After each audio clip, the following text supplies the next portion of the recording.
അബൂ സഈദ് അൽ ഖുദരി റളിയല്ലാഹു തആല അൻഹുവിൽ നിന്നും മുസ്നദ് അഹ്മദ് ഉദ്ധരിക്കുകയാണ്. പ്രവാചക പ്രഭു സല്ലല്ലാഹു അലൈഹി വസല്ലം പ്രഖ്യാപിച്ചു, നിശ്ചയമായും ശൈത്താൻ അല്ലാഹുവിനോട് ശപഥം ചെയ്തു, വഇസ്സതിക യാ റബ്ബ്, ഓ റബ്ബേ, നിന്റെ പ്രതാപത്തെ തന്നെയാണ് സത്യം, ലാ അബ്റഹു ഉഗ്ബി ഇബാദക് മാ ദാമത് അർവാഹുഹും ഫീ അജ്സാദിഹിം, നിന്റെ ദാസന്മാരുടെ ആത്മാവുകൾ അവരുടെ ശരീരങ്ങളിലുള്ള കാലത്തോളം ഞാൻ അവരെ പിഴപ്പിച്ചുകൊണ്ടേയിരിക്കും.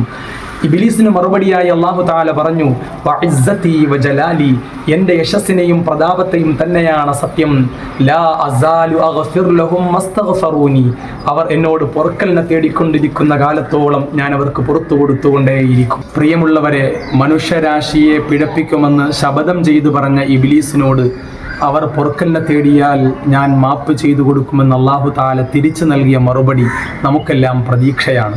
അതുകൊണ്ട് നമ്മുടെ ഓരോ പാപങ്ങളും ഓർത്ത്